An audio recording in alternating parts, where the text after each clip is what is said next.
presidente Carlos Viana, nobre relator, Alfredo Gaspar, eu, como qualquer integrante dessa comissão, escuto com respeito aqueles que vêm para cá com o objetivo traçado, disciplinado, de tentar a todo custo dizer que tudo que aconteceu no INSS não é culpa deste governo, é culpa do governo passado e que também isso seria um fato isolado de corrupção.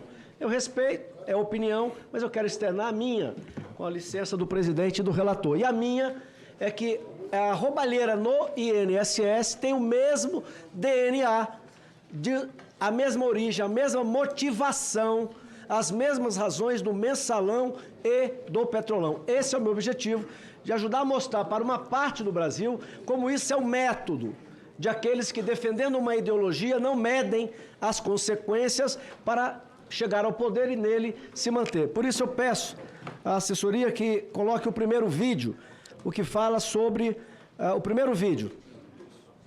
Por favor. O presidente do PTB, alvo de denúncias de corrupção, partiu para o ataque. Roberto Jefferson lançou acusações graves contra o governo. Afirmou que o PT pagava mesada para deputados de partidos aliados votarem a favor de projetos do governo. E que o que ele chamou de mensalão só acabou depois que a denúncia chegou ao presidente Lula. Que revelou a existência de um esquema de pagamento de propina a deputados em troca de apoio. Chamou de mensalão. O ex-presidente do PTB, José Carlos Martinez, foi quem primeiro falou desse esquema, segundo o deputado Roberto Jefferson.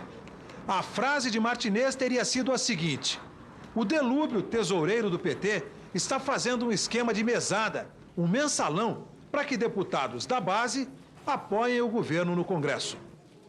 Portanto, senhor presidente, senhor relator, o que era o mensalão? Uma tentativa de dar uma mesada a vários parlamentares com o objetivo de se perpetuar no poder, de fazer a implantação do seu plano de governo, da sua ideologia.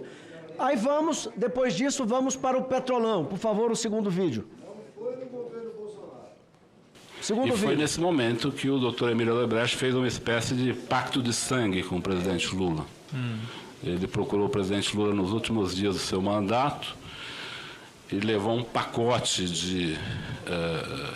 de propinas para o presidente Lula que envolvia esse terreno do Instituto, que já estava comprado, e o seu Emílio apresentou ao presidente Lula, o sítio para uso da família do presidente Lula, que ele já tinha feito, já estava fazendo a reforma em fase final, e ele disse ao presidente Lula que o sítio já estava pronto, e também disse ao presidente Lula que ele tinha à disposição dele para o próximo período, para ele fazer as atividades políticas dele, 300 milhões de reais.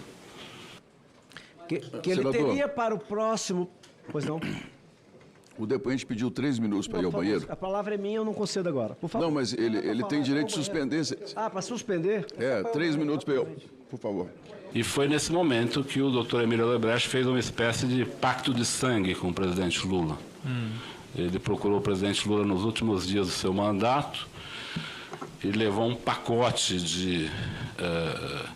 de propinas para o presidente Lula que envolvia esse terreno do Instituto, que já estava comprado, e o seu Emílio apresentou ao presidente Lula, o sítio para uso da família do presidente Lula, que ele já tinha feito, já estava fazendo a reforma em fase final, e ele disse ao presidente Lula que o sítio já estava pronto, e também disse ao presidente Lula que ele tinha à disposição dele para o próximo período, para ele fazer as atividades políticas dele, 300 milhões de reais.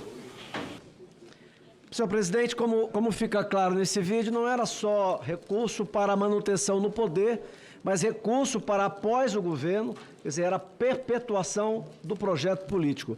Agora vamos ao vídeo 3, que aí entra no atual esquema de corrupção. A Polícia Federal realizou hoje uma nova etapa da operação que apura fraudes no INSS.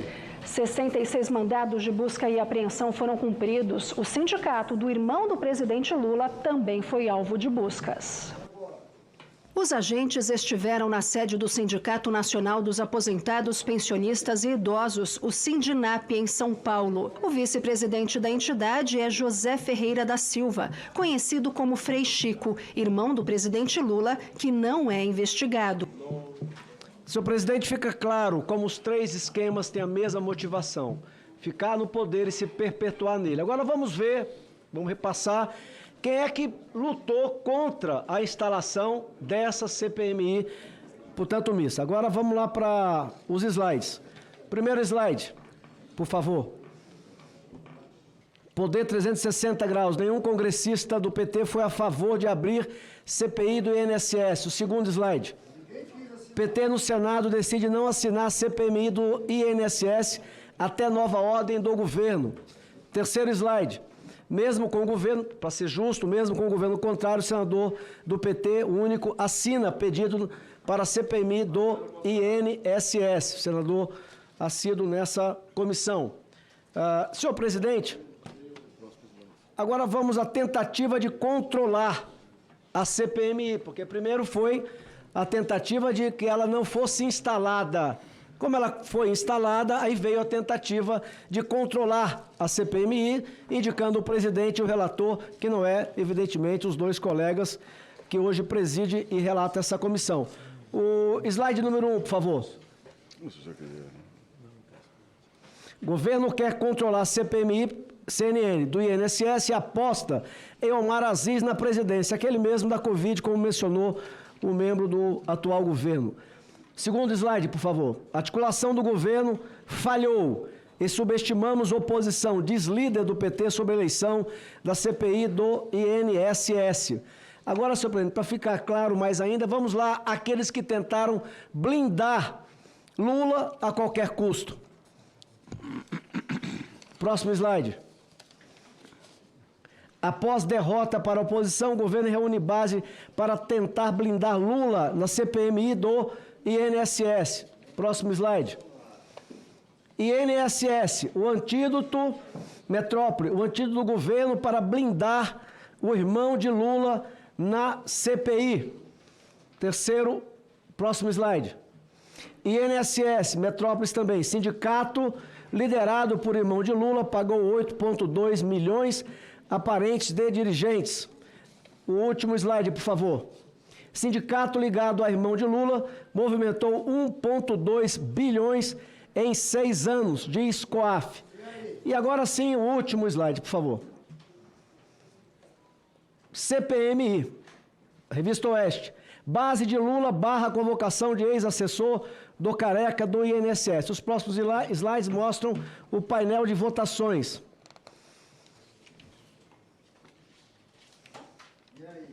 Senhor presidente, eu quis deixar claro, não os integrantes da esquerda, que são soldados armados de um partido inspirado lá de trás, há mais de 100 anos. Eu quero deixar claro a pelo menos uma parcela da população brasileira que a motivação daquilo que se conheceu como mensalão, aquilo que foi conhecido como petrolão, é a mesma motivação que está por trás desse assalto aos aposentados do INSS. E, senhor presidente, com todo respeito, nós não estamos diante de um homem de Estado, embora seja concursado, nós estamos diante de um homem de partido, um homem de governo. E, por várias vezes, está dito isso, como, por exemplo, abre aspas, nosso governo fez, o de vocês não fez. É um homem de partido, é um homem de governo. Abre aspas, ninguém nunca liga para eles, os aposentados. Eu fico pensando, senhor presidente, se o presidente Bolsonaro, que sabidamente, ao longo de 4 anos, lutou para segurar a pressão, porque quando se acabou com o imposto sindical obrigatório, muitas dessas entidades que mamavam desse imposto sindical obrigatório migraram para o esquema onde quase exclusivamente estava só a CONTAG. E isso fez uma panela de pressão ferver ao longo de 4 anos. Mas os indicadores provam que aquele governo, o do presidente Bolsonaro, segurou a panela de pressão. Quando a tampa saiu, explodiu. Primeiro ano, 1,5 bilhão, o dobro. Segundo ano, 3 bilhões e 300 milhões de reais. E aí eu acho interessante ouvir aqui, frase, abre aspas, nunca ninguém ligou para eles. Essa turma ligou. As entidades ligadas ao PT, como CONTAG, as entidades ligadas ao Paulinho da Força Sindical, essas ligaram? A entidade ligada ao irmão do Lula? Claro que não. É inequívoco que o esquema explodiu. Como eu disse, imposto sindical obrigatório acaba, essas entidades voltam e se somam aonde estava apenas uma. E para terminar, senhor presidente, me assusta, porque eu vejo homens de partido, disciplinados, orientados e que não temem. E sabe por que não temem, senhor presidente? Porque se esse esquema tivesse sido criado por pessoas que não pertencessem a uma ideologia, hoje eles estariam com muito medo. Mas eles pertencem a uma ideologia, eles pertencem a uma filosofia em que tudo, para chegar ao poder e ficar no poder, vale a pena. E se sentem protegidos, afinal de contas, o maior deles todos, que foi processado e condenado em 3 instâncias por 10 juízes, é o presidente do Brasil. E aquele que segurou a corrupção, inclusive nas estatais, hoje está preso. Portanto, eu não tenho nenhuma pergunta a fazer, só essa constatação de que esse esquema, ele tem o mesmo DNA do Petrolão, do Mensalão, que é o DNA da esquerda. Muito obrigado. O senhor gostaria de comentar sobre isso? Presidente, aqui. Presidente, primeiro, está claro Presidente, que... vai caber só uma questão de esclarecimento. Eu não fiz nenhuma pergunta. Mas Você vai falar em cima da citado, minha né? exposição? Eu fui citado, falou da minha honra, né?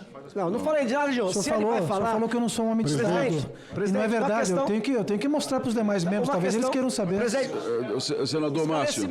Senador Márcio. Uma questão de esclarecimento. Ofendeu e agora não quer ouvir. Não é só uma questão de esclarecimento. Pois não, excelência. Se ele vai... Eu não fiz nenhuma pergunta. Se ele vai usar a palavra para responder às minhas afirmações, a lógica, eu gostaria de saber se depois dele eu também não vou ter direito. Não, Porque eu excelência. também Gastou os 10 minutos posso porque me quis. sentir ofendido pela fala dele. Senador, o senhor citou a testemunha dizendo que ele é um homem de partido.